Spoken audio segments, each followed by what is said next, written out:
A continuación, el encuentro con la historia. Quiero saludar a Miguel Ángel Urrego, doctor en Historia del Colegio de México y de la Universidad de Puerto Rico, docente del Instituto de Investigaciones Históricas de la Universidad de Michoacán en Morelia, en México, con un tema, esta celebración y conmemoración del 7 de agosto. Vamos a ver si ya tenemos comunicación con él.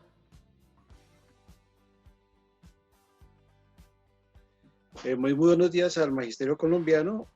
Hoy, 8 de agosto, pues tenemos invitado a Miguel Ángel Urrego, doctor en Historia del Colegio de México y de la Universidad de Puerto Rico, docente del Instituto de Investigaciones Históricas de la Universidad de Michoacán, en Morelia, México.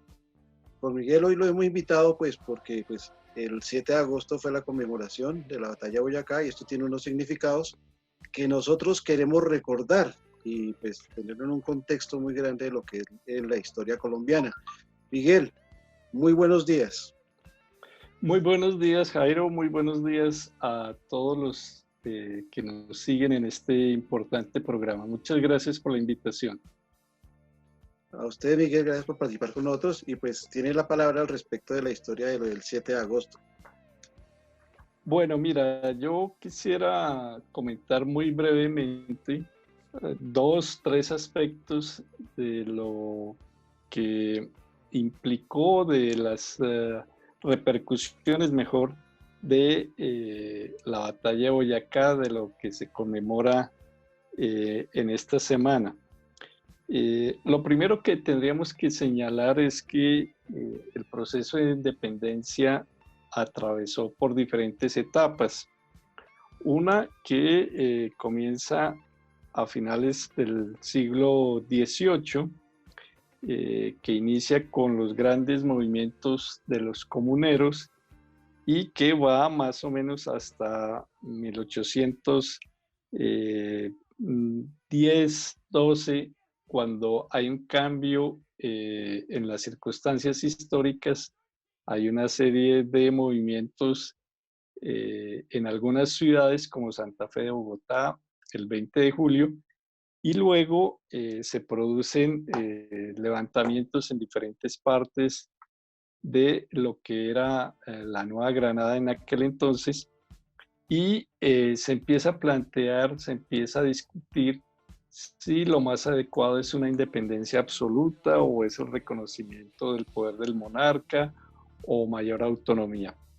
En esa polémica, pues nos vamos a llevar los primeros años, más o menos hasta el 15, cuando hay una ofensiva de la corona española y de el ejército español, el ejército realista, y logran, digamos, recuperar el terreno perdido en el sentido militar e inicia una ofensiva muy sangrienta por reconquistar aquellas regiones que habían perdido con estos primeros movimientos que acabo de mencionar.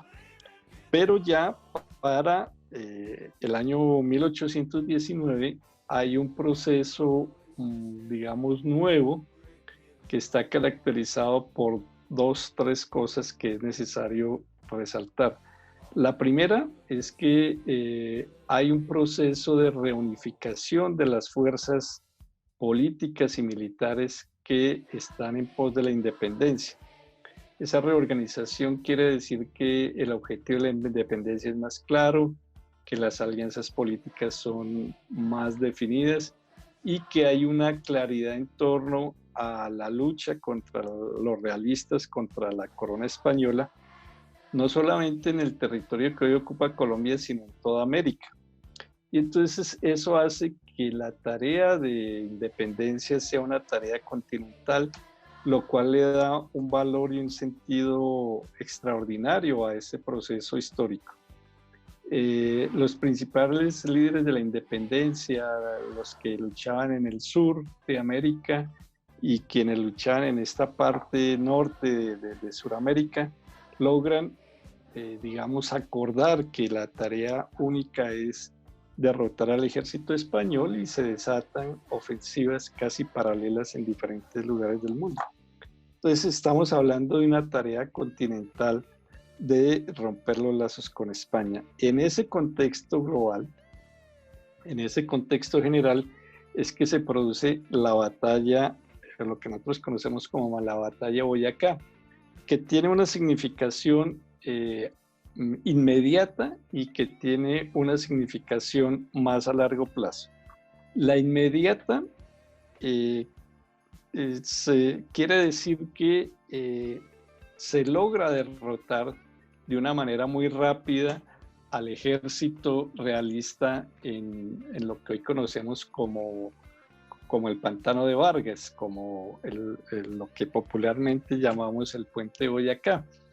En una operación, digamos, militar muy relativamente rápida, que duró alrededor de 2 horas, se logró la derrota del ejército español y quedó abierto el camino hacia Santa Fe y quedó abierto, digamos, la posibilidad de iniciar una ofensiva en los territorios que hoy ocupan Venezuela y Ecuador. Y eso, digamos, garantizó que el ejército que luchaba por la independencia pasara a la ofensiva, tuviera toda la iniciativa militar y obviamente esto habría un contexto político, que es la segunda parte de las repercusiones de la batalla de Boyacá. Esas repercusiones en lo fundamental se pueden sintetizar en un hecho, y es que se impone como tarea central la creación de una nueva nación. Y esa es la repercusión de la batalla de Boyacá a un mediano y largo plazo, es que posibilita la creación de una nación. Esta construcción de la nación no es fácil porque se mantienen las acciones militares en el sur del país y en el sur del continente hasta más o menos 1825 y extendiéndose hasta el actual Perú y Bolivia, pero permite que al interior del territorio que se va a denominar Cundinamarca y Venezuela, se puedan plantear en el Congreso de Angostura y luego en el Congreso de Cúcuta las tareas centrales de conformación de la nación. ¿Qué tareas son? Pues crear instituciones, organizar el territorio, definir unas relaciones con la Iglesia, establecer relaciones diplomáticas con las otras naciones para lograr el reconocimiento de la independencia, crear un sistema educativo, crear cultura y obviamente crear unas condiciones de legitimidad del nuevo gobierno que se autodefinió como un gobierno popular y representativo. Eso, en otras palabras, significaba la organización del sistema electoral y el establecimiento de una serie de derechos y obligaciones de los nuevos ciudadanos.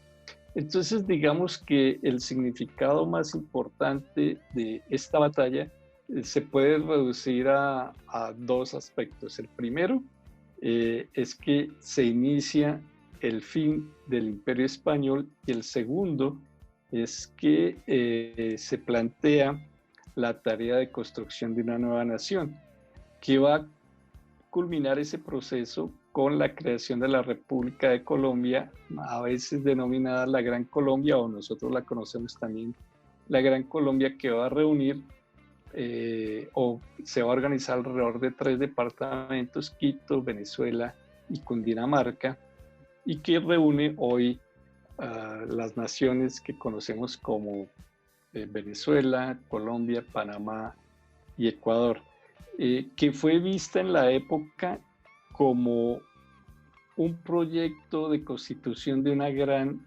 potencia mundial, que lamentablemente se extinguió por una serie de circunstancias que no es el caso mencionar aquí, pero que sí para los observadores de la época representaba un enorme proyecto político y eso hace muy significativo lo que se inició con la batalla de Boyacá y que culmina con la creación de la República de Colombia.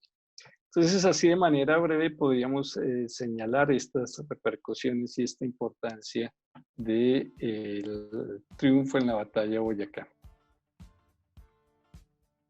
Sí, Miguel, gracias. Ese es un gran informe. Pues personalmente creo que quedamos como con una gran inquietud de lo que fue, de lo que usted acaba de comentar, acerca de cómo fue el antes, digamos, las diferentes posiciones de los diferentes líderes que estuvieron en las diferentes batallas, y desde luego lo que se da posteriormente. Entonces, a mí me gustaría volverlo a invitar para que puede ser el otro sábado, mirar esos dos espacios, ¿no?